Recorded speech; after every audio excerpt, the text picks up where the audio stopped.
Banyak hal yang harus kita pelajari sebenarnya di IT ini. Dan saya mendapatkan materi kuliah pengantar, dan pengantar ini merupakan pintu gerbang. Masih belum masuk, artinya itu kita masih berada di jauh dari pintu gerbang yang mana yang nanti teknisnya akan eh, sampai praktekkan begitu di perkuliahan yang lain mungkin. Kalau kalau di MK saya berharap kalian itu memiliki potensi dan peluang ketika saya berikan materi. Kira-kira begitu. Peluangnya apa sih yang bisa eh, di didapat ketika kalian melihat materi e-commerce? Kira-kira begitu. Coba saya buka dulu untuk materinya, kita coba bandingkan ya, kita coba bandingkan dari beberapa perkembangan e-commerce. Oke, sebentar.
Sembari menunggu, mungkin ada yang mau ditanyakan dari teman-teman terkait e-commerce yang sudah mengumpulkan tugas kemarin. Kalau saya lihat progresnya sih ya ada yang serius mengerjakan, terus kemudian ada yang asal mengumpulkan juga ada begitu. Nah ini kira-kira mungkin ada pertanyaan dari teman-teman yang lain terkait materi kemarin e-commerce. Silahkan.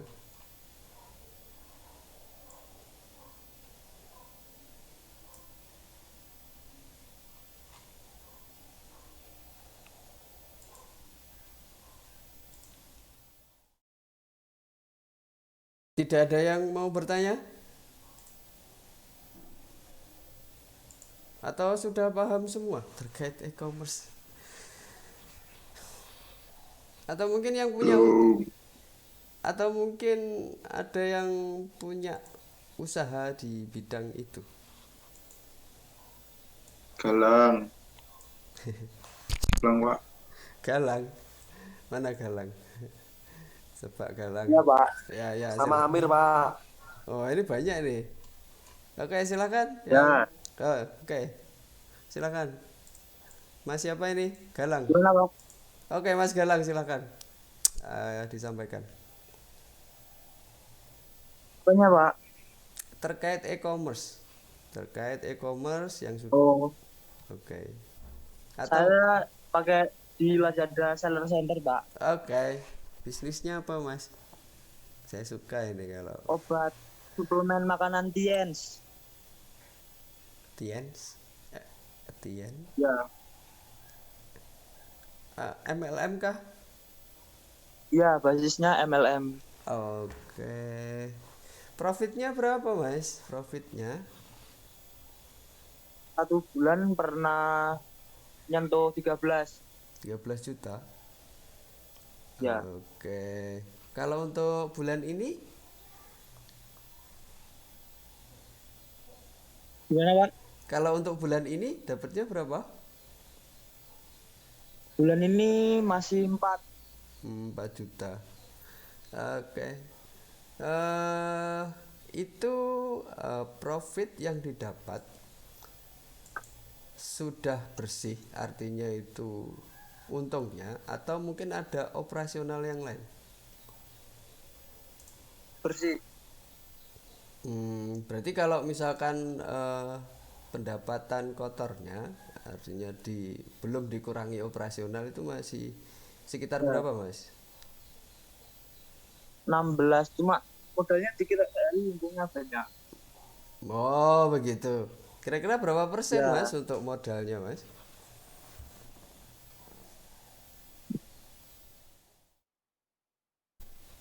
Halo. Untuk modalnya berapa itu? 2%-an, Pak. Tuh. Modalnya cuma 2 juta, Pak. Oke. Apakah ada resiko lain selain operasional yang Ada, bisa? Apa resikonya apa? ada. Toko keblokir terus, Pak. Kenapa? Promonya kenapa sampai ke blokir ini kenapa? Apa sebenarnya kan Kian sudah nggak boleh dijual di pasaran dengan nama Tian, harus di repack dengan nama lain. Hmm, ya ya ya ya ya ya. Ya itu masalah ini. Kira-kira kenapa Tian bisa di blok atau di banned oleh oleh apa namanya eh, oleh sarana penjualnya misalkan Lazada atau mungkin penyedia layanannya ada Mau apa di sana? mentornya salah saing semua, Pak, yang Oh, Herbalife gitu sama oh lain-lainnya. Herbalife. Ya ya ya ya. Oke, oke oke oke. Terus kemudian aktivitasnya apakah bisa sampai lakukan di rumah untuk penjualan ataupun mengontrol Ya, Pak, semua? cuma Hah? di rumah. Oke.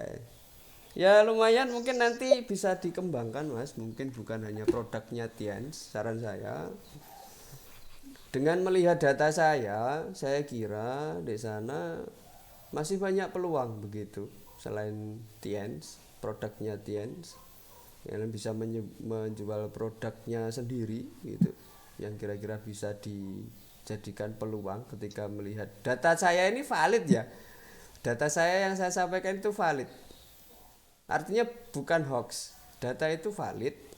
Ya mungkin namanya data, tingkat kevalitannya itu lebih tinggi daripada data biasa. Jadi yang saya sampaikan di Adlink itu adalah data valid. Kalau kevalitannya, kalau menurut saya sekitar 90% dari data tersebut. Sehingga kalau dijadikan parameter penjualan produk ataupun melihat peluang produk apa yang memungkinkan bisa kita jual, ya itu bisa dijadikan indikator begitu. Ya inilah kuliah begitu. Ya inilah kuliah. Bagaimana data mengolah data itu dan membuat idenya berdasarkan data yang saya sampaikan itu, kira-kira begitu. Terus ini juga ada. Oke, saya satu aja. Sebenarnya saya jajarkan itu di materi yang hari ini itu sebenarnya saya mau bahas apa namanya terkait e-commerce, tapi saya menemukan hal lain ternyata begitu realisasinya. Oke, terima kasih Mas Galang atas Ya, Pak. tips triknya, mungkin bisa menginspirasi untuk teman-teman yang lain. Saya kira idenya bukan hanya Tiens, produknya Tien, masih banyak ribuan produk yang bisa dihasilkan. Saya berharap Mas Galang juga nggak merasa punya apa ya istilahnya tersaingi dengan adanya informasi tersebut. Malah saya berterima kasih begitu. Saya yakin teman-teman di sini masih punya ide-ide brilian yang lain, bukan tidak harus mirip dengan Mas Galang, tapi dengan metode yang sama. Saya kira teman-teman di sini masih memiliki peluang yang sama, kira-kira begitu. Oke, Mas David, apa mau open mic? Mas David? Maaf Pak, kemencet. Oh, kepencet. Oke, oke, saya coba untuk apa namanya share materi yang mau kita bahas.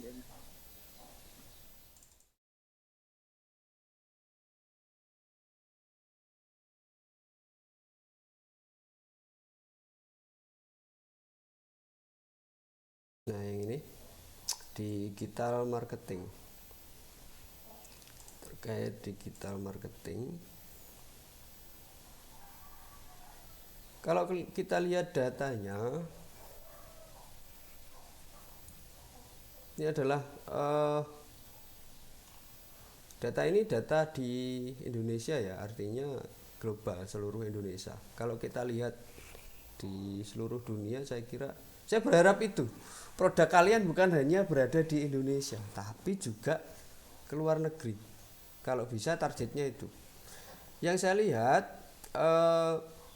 Mas Galang juga punya peluang itu. Bukan hanya produk itu dijual Indonesia, tapi di seluruh dunia. Saat ini saya kira tidak ada batasan untuk itu. Tinggal bagaimana caranya nanti ekspor ataupun import, bagaimana legalitasnya yang perlu kita cek di sana. Terus kemudian bagaimana operasionalnya. Nah, itu yang perlu kita cek. Saya kira kalau teman-teman sudah melangkah ke arah situ, peluang suksesnya juga lebih besar. Saya kira begitu. Terus kemudian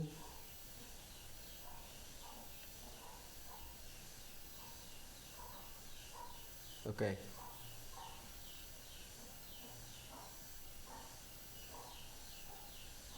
Nah, ini jumlah apa ya namanya, penggunaan media di mana sebuah brand atau produk itu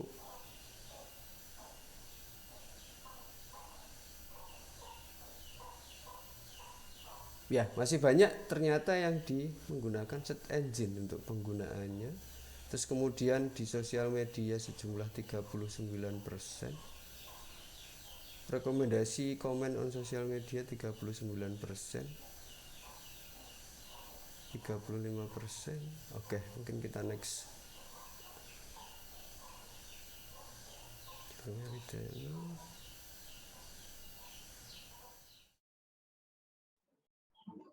Permisi Pak, Oke, silakan. mau tanya. Oke, silakan. Ini kan untuk pertemuan saat ini yang dibahas mungkin mengenai digital marketing ya Pak ya. Oke. Nah, di situ saya ingin bertanya, misalkan ada perusahaan UMKM. Oke. Nah, kalau dibandingkan dengan perusahaan besar, mungkin untuk melakukan ekspor impor mungkin lebih mudah yang besar ya Pak. Tapi kalau misalkan UMKM itu untuk ekspor kira-kira untuk research barang atau misalkan untuk mencari ide barang itu dari mana ya Pak? Yang pertama. Terus yang kedua, untuk regulasinya sendiri itu kira-kira dari pemerintah ada kemudahan atau tidak? Terima kasih. Oke.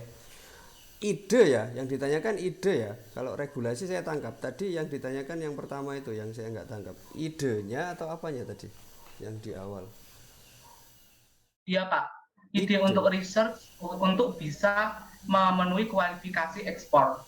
Oh, oke. Sebenarnya itu bagian dari quality control ya kalau menurut saya. Nah, quality control itu yang bisa tadi ada ide, terus kemudian bagaimana kualitas ekspor dan sebagainya. Nah, kalau itu ranahnya itu lingkupnya adalah quality control. Jadi bagaimana kita bisa memberikan jaminan kualitas kepada konsumen sesuai yang diharapkan. Nah, tergantung kalian juga begitu.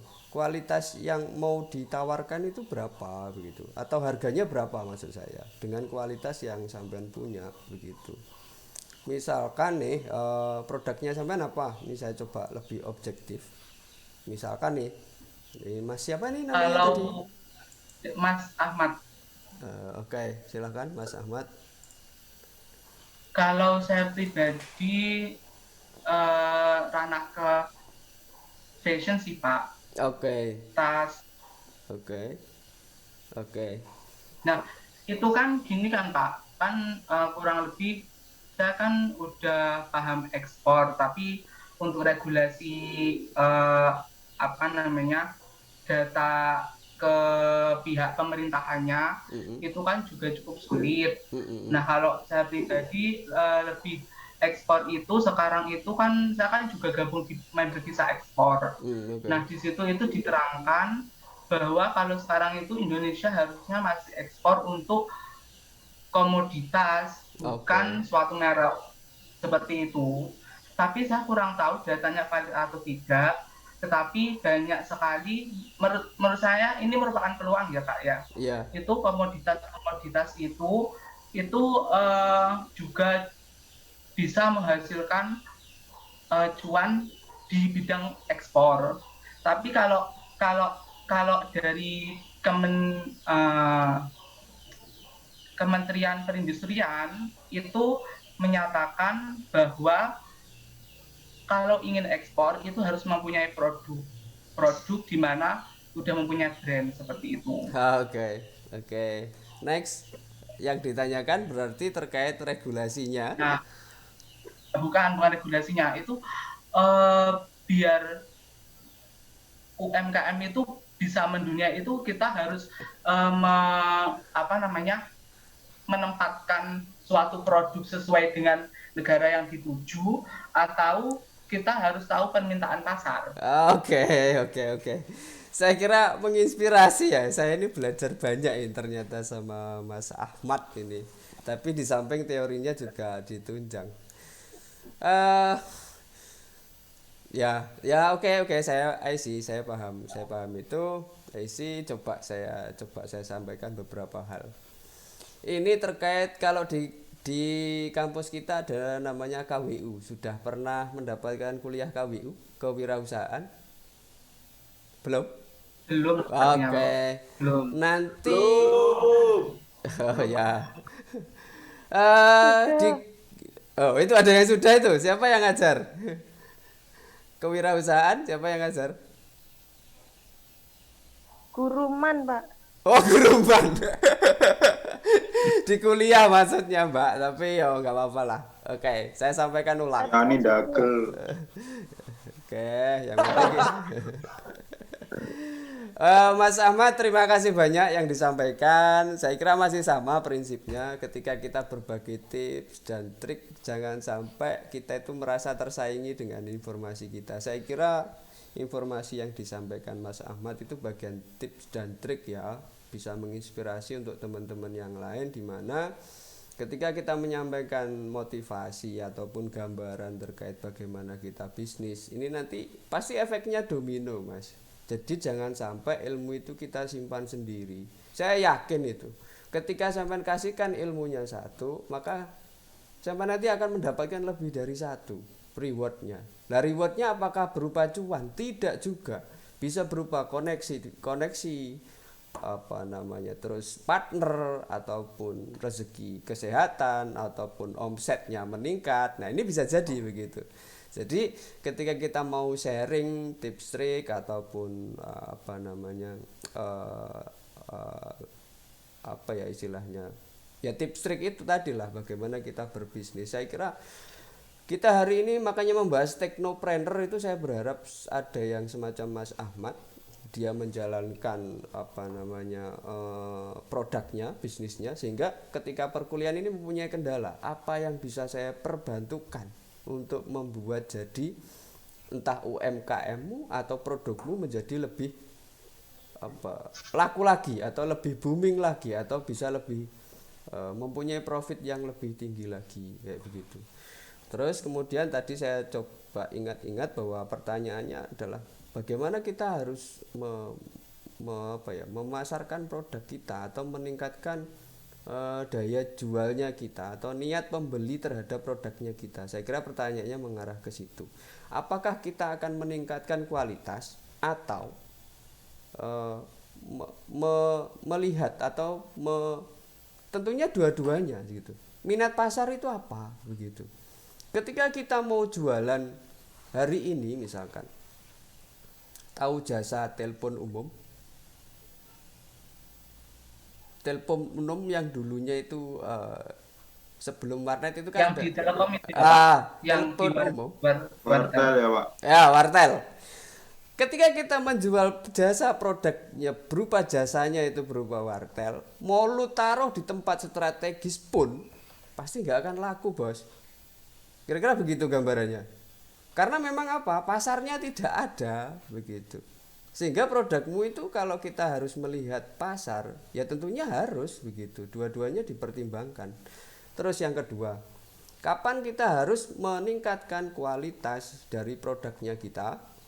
Ya kita lihat dulu segmen pasar dia itu berada di rentang berapa untuk dia itu bisa membeli begitu. Lah segmen pasar ini banyak, ada yang kelasnya high, ada yang medium, ada yang low. Ya kita harus sesuaikan. Misalkan gini, contoh kalau nanti ketemu dengan dosen Pak Yufi, dia mungkin bisa paparkan secara jelas di sana. Contoh produknya adalah mungkin kita risih ya dengan produknya gitu. Tapi ya memang bisnis begitu. Produknya apa? Celana dalam. Harganya berapa? Sekitar 5.000, 10.000. Tapi laku keras. Karena apa? Segmen pasar mau beli itu begitu. Bagaimana kualitasnya? Ya kita sesuaikan dengan harganya begitu.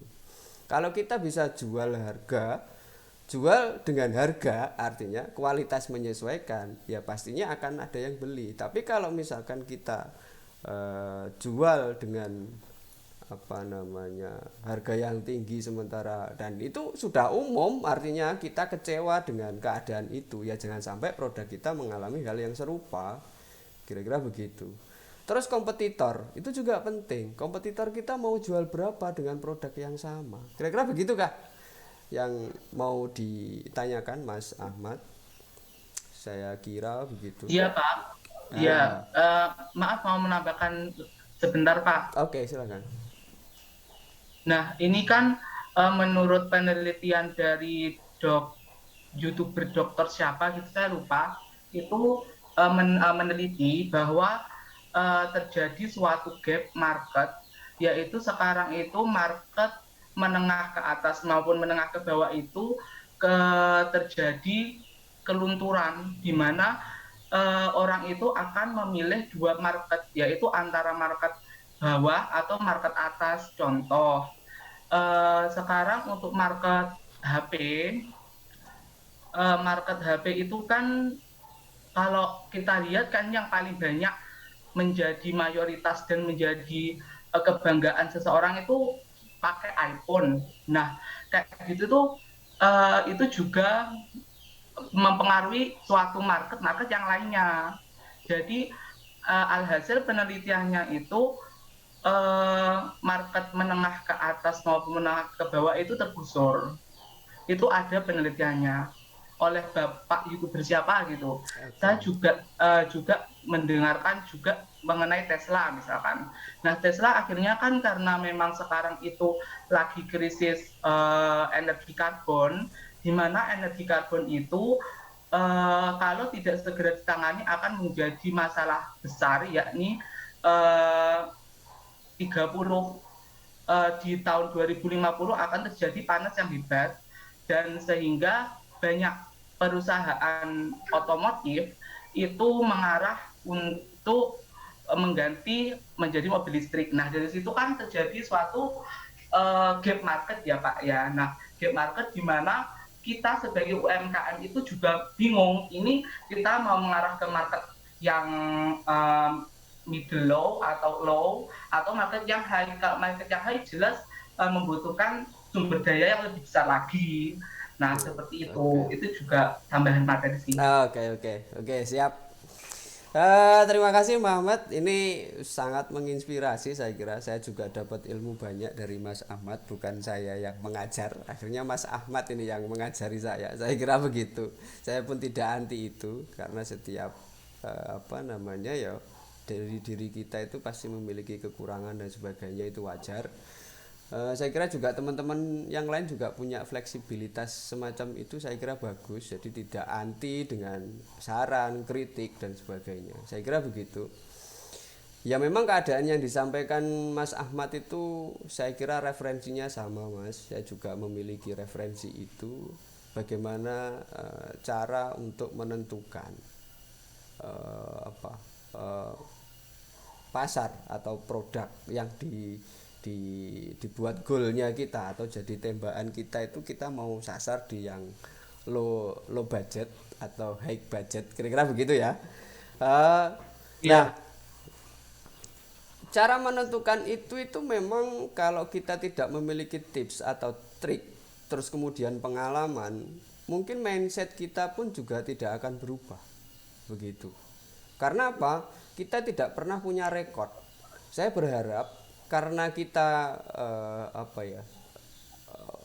sudah kadung nyemplung di IT begitu, untuk mengevaluasi atau menganalisis pasar ini sebenarnya sudah banyak aplikasi yang ada begitu. Bagaimana cara menentukan? Itu namanya kalau di MK-nya mata kuliahnya adalah Decision Support System. Bagaimana kita mengambil keputusan dengan fakta yang ada. Dengan menginputkan variabel-variabel, misalkan di sana ada perkembangan ini, terus kemudian pasarnya sekian, maka kita harus produk kita mau di launching yang segmen apa begitu. Karena di sana ada perhitungannya, Mas. Dan yang ilmunya apa gitu. Saya sarankan untuk mencari sebuah aplikasi tool yang khusus untuk buat marketing, di mana resiko berapa operasional, aplikasi tersebut langsung bisa menghitung. Jadi begitu. Nah, kalau misalkan kita berdasarkan pengalaman bisa. Aplikasi itu hanya membantu kita. Aplikasi itu hanya membantu. Sekali lagi, sebuah aplikasi pendukung keputusan untuk menentukan apa yang harus kita lakukan itu hanya tool. Semuanya yang memutuskan adalah manusianya.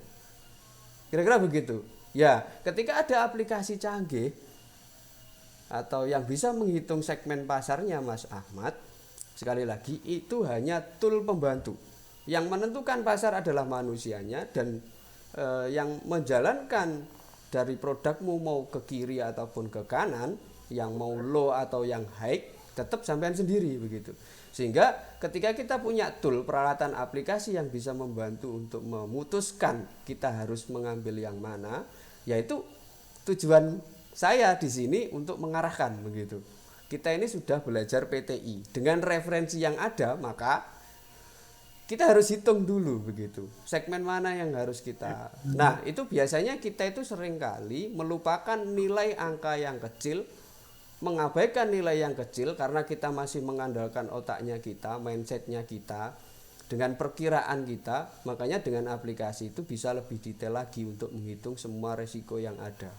Kira-kira begitu, Mas Ahmad, terkait pertanyaan yang tadi.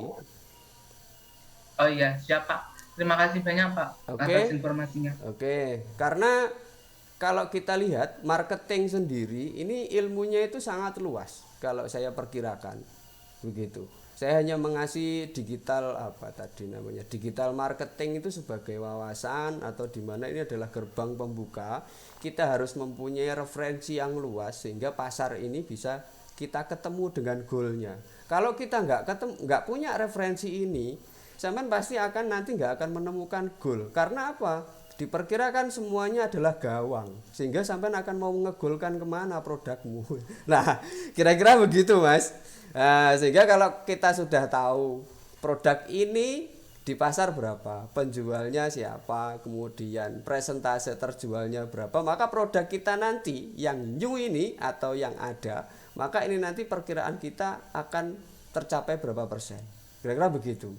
Sehingga kalau teori marketing dan sebagainya ini nanti akan berada di KWU itu tadi. Karena teorinya sangat banyak.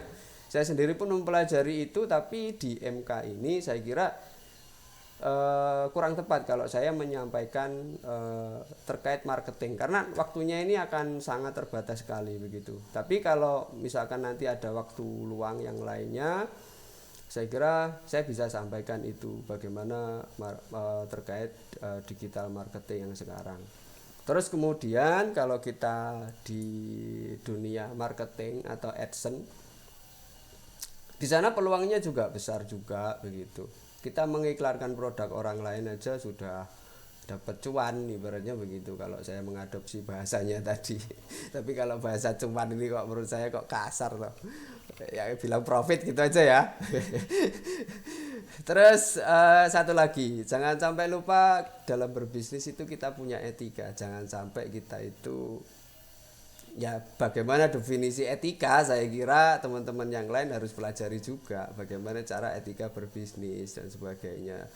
Selama kita berada di jalan yang tepat, bisnis kita itu tidak begitu kok.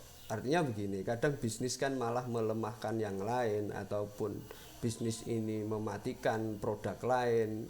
Nah, ini pertimbangan etika itu berada di situ kalau saya. Sebisa mungkin kita itu apa ya? Ikuti gelombang yang ada dulu begitu. Gitu. Sehingga tidak mematikan apa namanya? Produk yang lain begitu.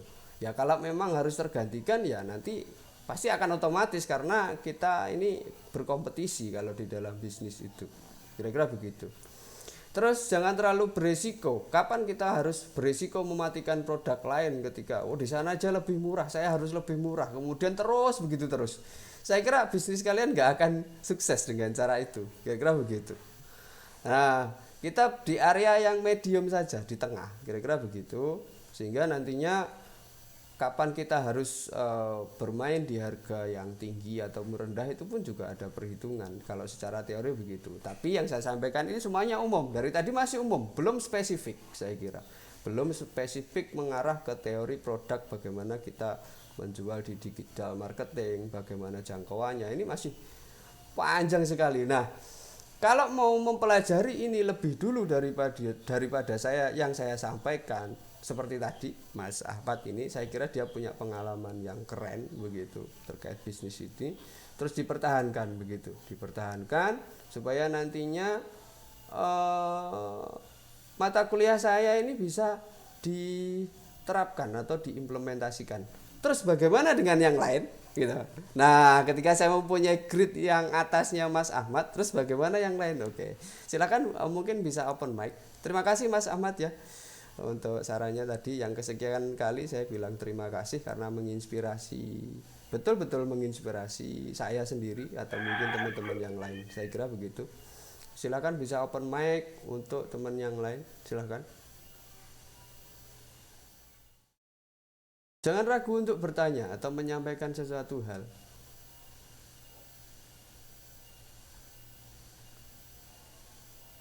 Tidak ada?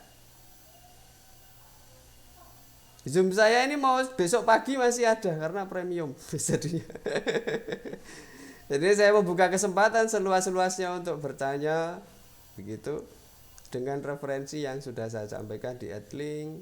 Saya yakin yang membaca itu baru sekian persen.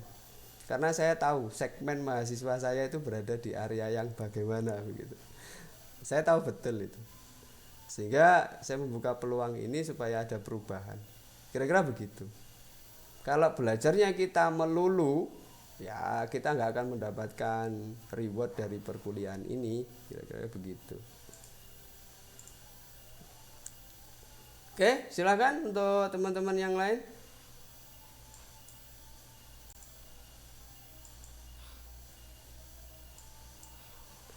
Oke, terus kemudian coba kita bandingkan tadi di halaman berapa ya? Coba saya cek.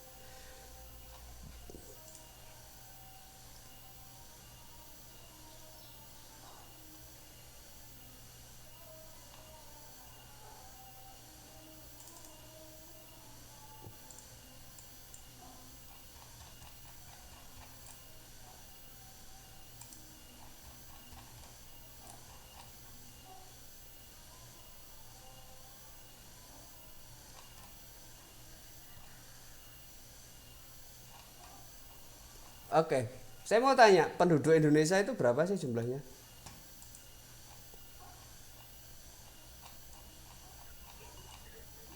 300 juta mungkin Pak. Coba dicari fignya berapa, mumpung ini ya semuanya aja cari. Cari aja. Terus jawaban yang tepat disampaikan ke saya. 273 juta Pak. Nah itu yang tepat. Kira-kira segitu. Terus dari banyak yang profit Pak. Oke. Dari jumlah itu, dari jumlah apa namanya? jumlah penduduk Indonesia itu kan bisa kita lihat kira-kira pengguna internetnya berapa, terus membeli produk di internet itu berapa kalau dilihat di sini. Terus perkiraan kita itu mau menjual produk apa, di situ juga bakalan kelihatan kira-kira begitu. Seperti ini contoh. Nah, ini teori digital marketing juga di sini itu sebenarnya. Saya mau cari e-commerce tadi sebenarnya, tapi belum ketemu. Kebetulan temu ini Google Shopping Top Query in 2020. Kalau melihat dari fenomenanya di sini, berarti di Google. Ini khusus Google ya, karena mesin pencari itu bukan hanya Google, tapi ada Bing, ada banyak lah di sana, ada DuckDuck namanya, ada apa. Lah tinggal kita mau AdSense kita atau produknya kita itu ditampilkan di mana, karena search engine itu juga akan berpengaruh dengan apa namanya produknya kita. Di sini ada HP, ini query artinya ini banyak yang paling mencari dengan kata-kata HP. Di sini ada 100 indeksnya, terus kemudian ada Samsung, ada Oppo.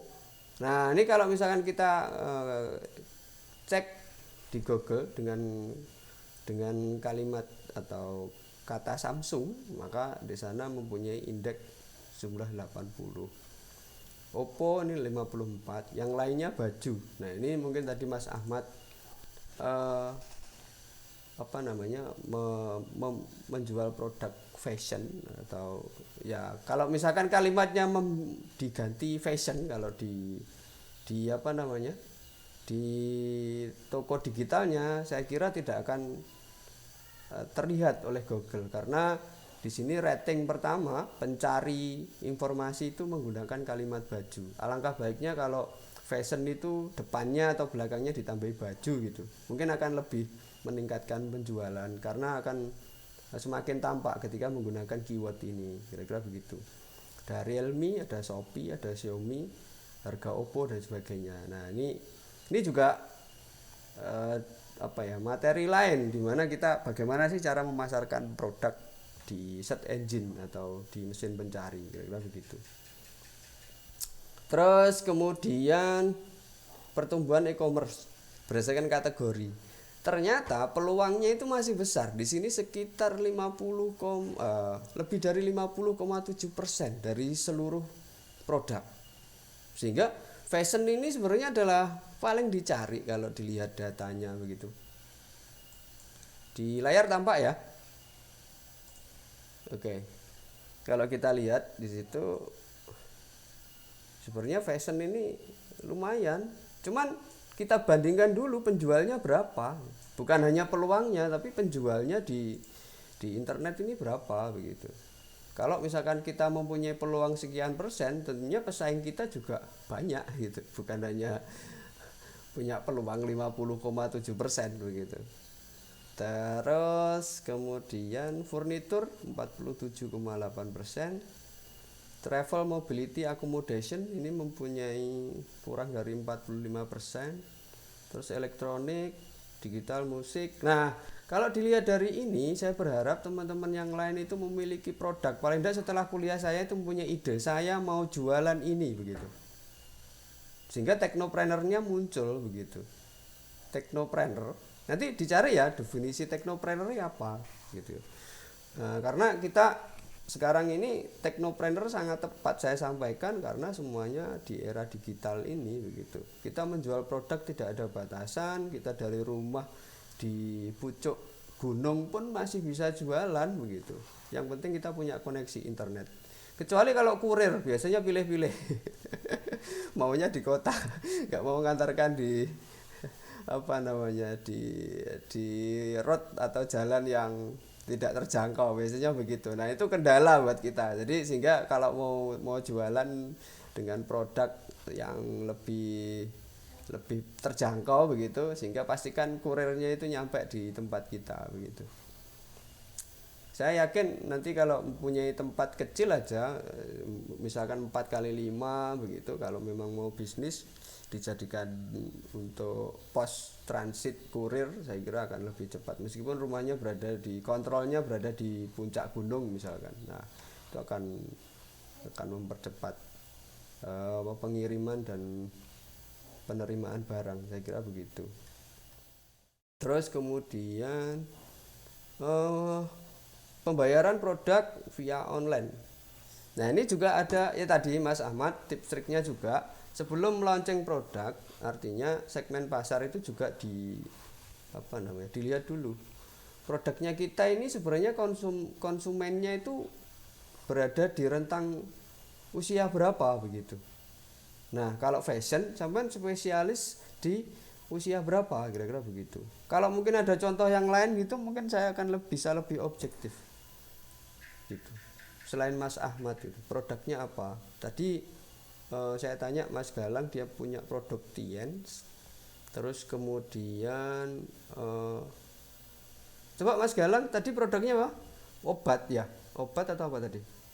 Suplemen makanan, Mbak. Oke, suplemen makanan. Ini untuk usia berapa, Mas? Untuk mulai dari usia 5 sampai 60-an. Nah, 65 sampai Enggak, usia 5 sampai 60, Pak. 5 sampai 60. Berarti oke. Kalau dilihat peluangnya ya, sebenarnya pengguna internetnya kita itu berada di rentang usia 17 sampai 35. Kalau dilihat nih, kalau saya geser nih di atas nih ada kejelasan itu, pengguna internetnya kita itu antara umur 17 sampai 35.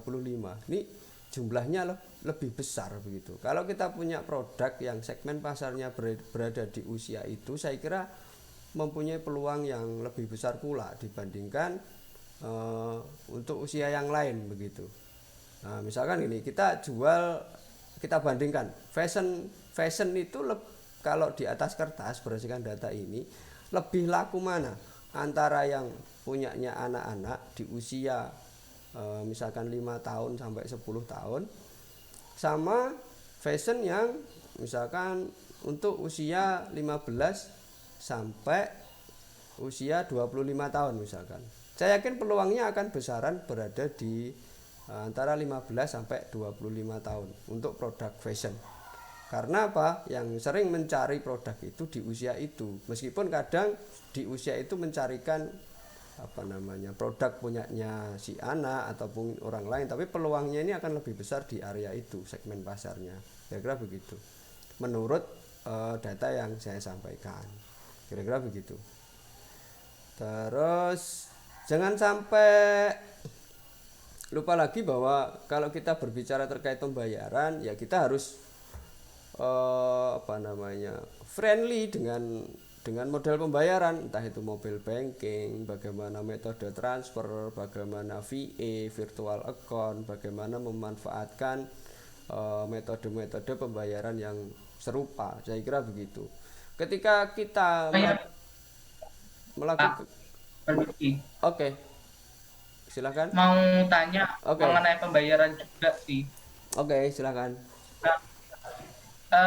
Sebetulnya ini juga bisa jadi pelajaran sih buat orang lain. Soalnya gini, itu kan kalau pembayaran itu kan ada yang internasional sama domestik.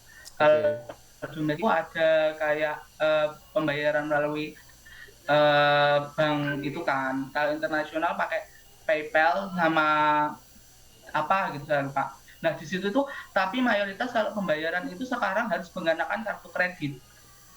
Sedangkan untuk anak di usia bawah 2 tahun itu kita sebagai mahasiswa kan juga misalkan mau membayar misalkan contohnya aja ruang guru atau misalkan ada akademia.edu. Di situ kan banyak sekali research di mana sangat diperlukan untuk mahasiswa. Nah itu bagaimana Pak untuk mengatasi hal tersebut? Padahal kan kita kan masih belum punya hak untuk mendapatkan kartu kredit. Oke. Indomaret, Mas. Indomaret. Oke. Kalau di dunia pembayaran atau purchasing ya, purchasing. eh, s- Oke. Saya tuh biasanya itu tahu tahu apa namanya ya, tahu modelnya tapi tidak tahu istilahnya. Begini, gimana ya? Misalkan gini, di Tokopedia, misalkan di Tokopedia, di sana kan ada namanya e-wallet atau mungkin Ya, apa? dompet Ya, dompet digital. ya itu e-wallet. Ya, namanya e-wallet. Namanya kalau bahasa Indonesianya adalah dompet digital. Kayak saya pakai istilah e-wallet aja lah. E-wallet sekarang itu sudah banyak yang menyediakan seperti OVO. Terus sekarang ada namanya yang baru itu namanya apa? Flip, ada Flip dan sebagainya. Saya kira kalau model pembayaran dengan cara itu, dengan melibatkan pihak yang lain, saya kira tidak ada kendala sih untuk pembayaran itu. Begitu Mas, saya kira. Jadi kalau kita nggak menggunakan jasa yang lain, saya kira kita akan susah kalau misalkan kita pakai kartu kredit sendiri, buka sendiri, karena memang regulasinya semacam itu. Kita nggak mungkin bisa melawan arus begitu, sehingga kita harus melibatkan pihak yang lain untuk melakukan transaksi tersebut. Ya tentunya dengan perhitungan, dengan hitungan dan sebagainya, berapa biayanya kayak gitu. Kira-kira begitu Mas Ahmad, jawaban dari saya. Kalau memungkinkan kita tidak bisa membuka kartu kredit. Begitu Mas ya. Apakah semacam itu jawabannya? Oh ya, Oke. iya, iya. Terima kasih, Pak. Oke, kira-kira itu.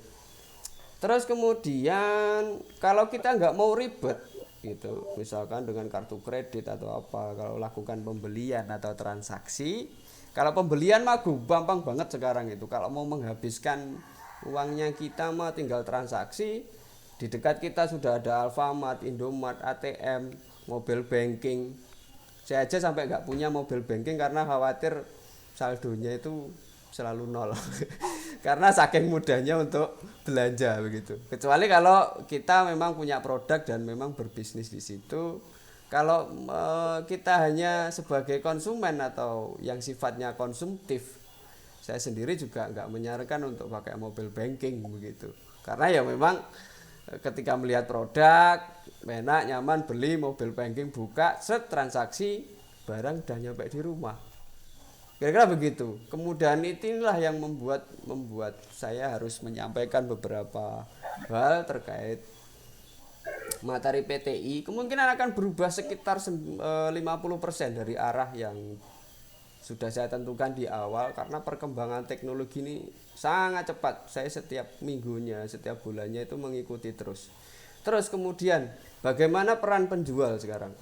Banyak konsumen yang dia itu mencari official store. Betul nggak? Saya kira Benar, Pak. pola ya, bagaimana peran orang Indonesia biasanya yang karakternya itu ternamai atau apa ya, budayanya itu budaya calo atau main di tengah untuk berbisnis ini. Saya kira itu nanti peluangnya akan sangat kecil sekali.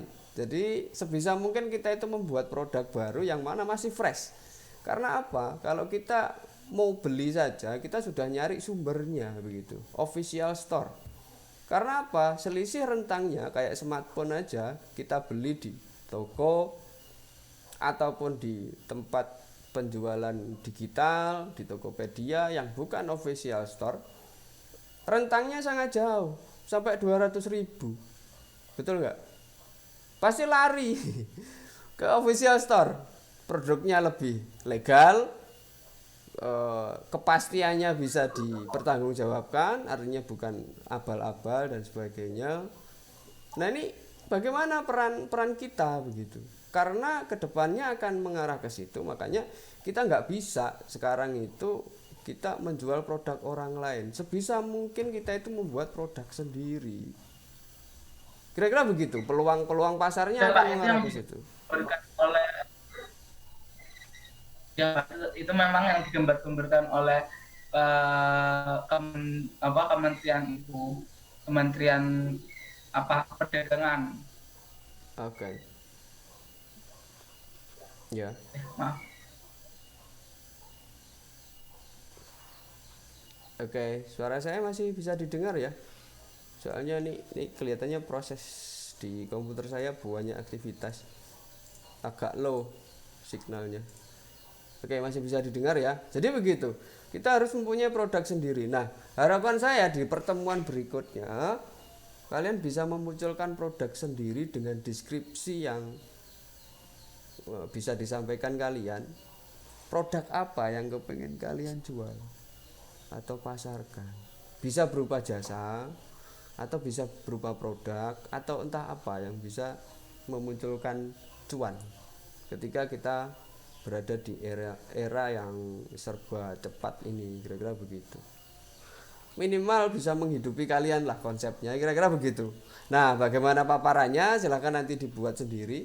Kalau kemarin saya mintanya berupa PPT, kalau untuk saat ini berupa deskripsi produk, terus segmen pasarnya siapa, targetnya siapa, terus kemudian permodalannya berapa, kira-kira begitu.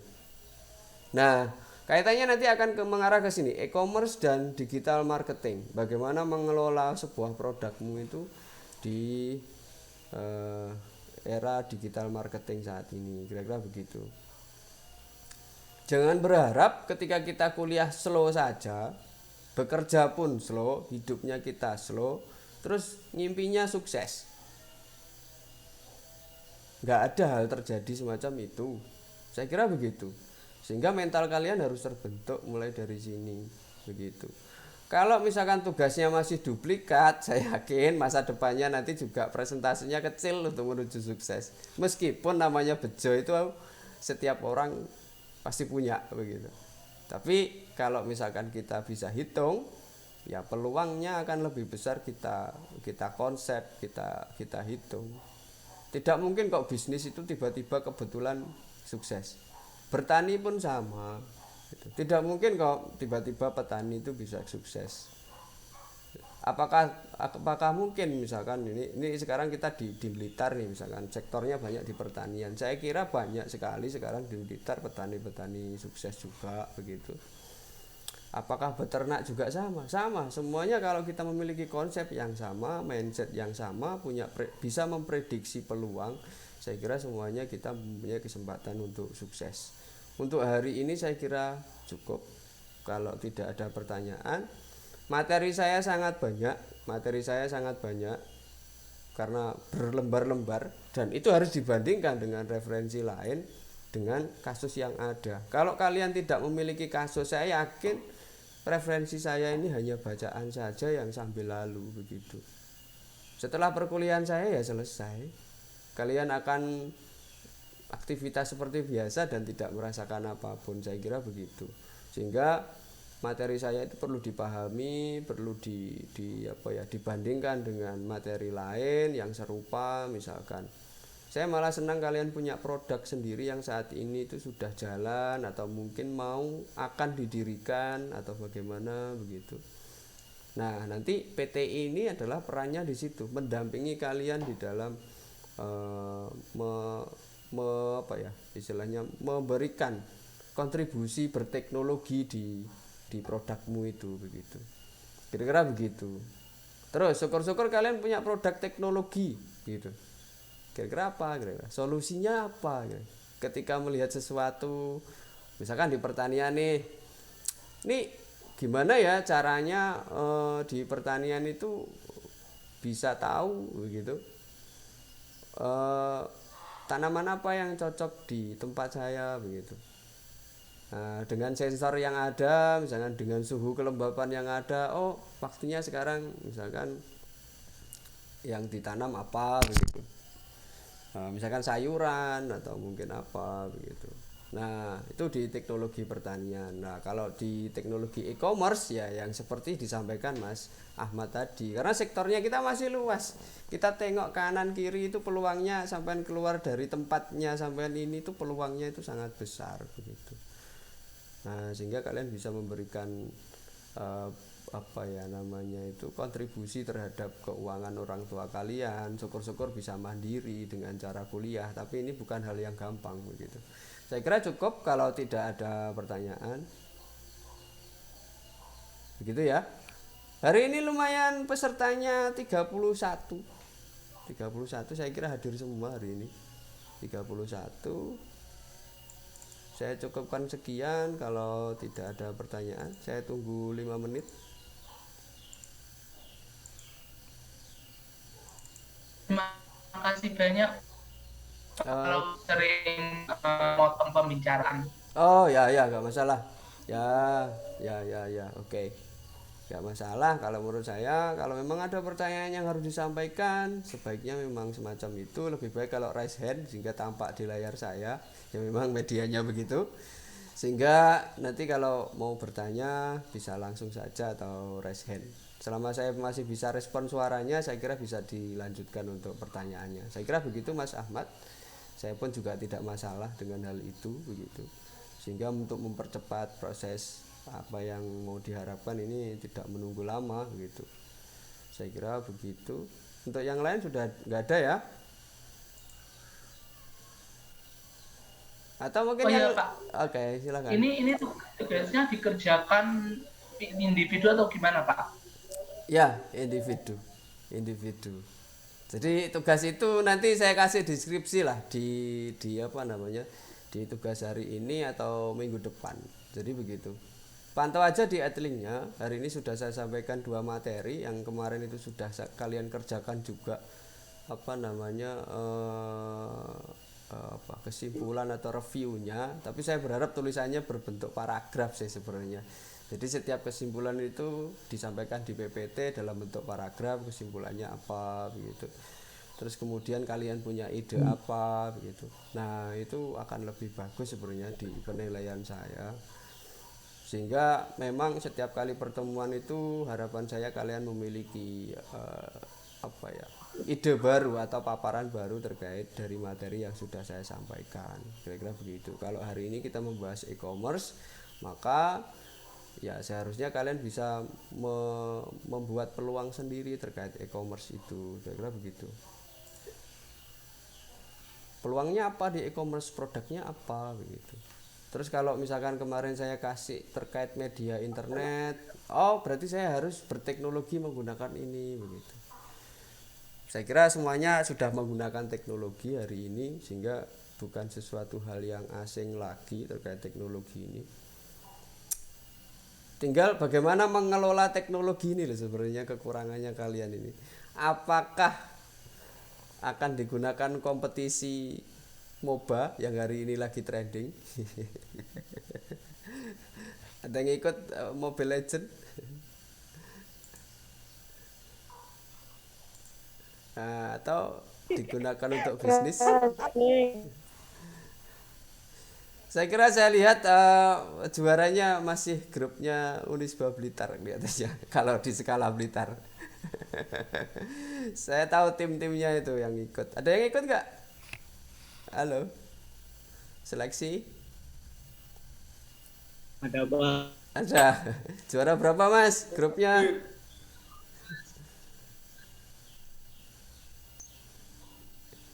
Lolos seleksi berikutnya apa enggak ini kira-kira? Magicom Sakti optimis. Oh, optimis, oke. Ya itu peluang juga, tapi jangan sampai kuliahnya terbengkalai gara-gara itu, sehingga kita harus bisa bagi waktu juga. Oke, cukup sekian dari saya. Kalau tidak ada pertanyaan saya akhiri. Mohon maaf. Saya juga bukan manusia sempurna.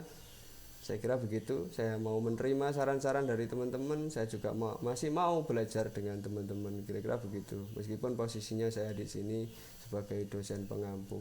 Demikian dari saya. Ada kurang lebihnya mohon maaf. Saya akhiri. Assalamualaikum warahmatullahi wabarakatuh.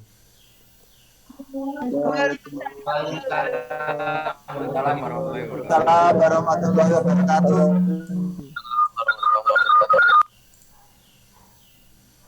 Recording stop.